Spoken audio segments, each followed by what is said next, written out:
તો રાજકોટમાં મધરાતે ખૂની ખેલ ખેલાયો છે। રાજકોટના સંતકબીર રોડ પર બે સગા ભાઈની હત્યા। કોઈ બાબતે ઝઘડો થયો। વિકી જૈન, અમિત જૈન નામના બે યુવકની હત્યા કરી દેવામાં આવી। વિકી જૈનનું ઘટના સ્થળે જ મોત નીપજ્યું, જ્યારે અમિત જૈનનું સારવાર દરમિયાન મોત। રૂમમેટ છોટુ નામના શખ્સે બંને ભાઈની હત્યા કર્યાનું ખુલ્યું છે। બી ડિવિઝન પોલીસે હત્યારા છોટુની શોધખોળ શરૂ કરી। આરોપી પકડાયા બાદ હત્યાનું સાચું કારણ સામે આવશે।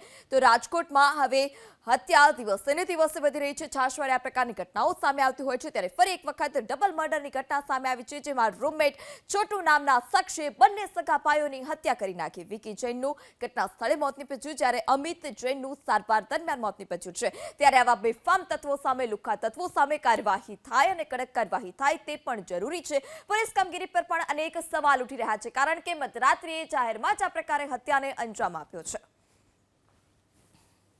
તો રાજકોટમાં મધરાતે ખૂની ખેલ ખેલાયો છે। રાજકોટના સંતકબીર રોડ પર બે સગા ભાઈની હત્યા। કોઈ બાબતે ઝઘડો થયો। વિકી જૈન, અમિત જૈન નામના બે યુવકની હત્યા કરી દેવામાં આવી।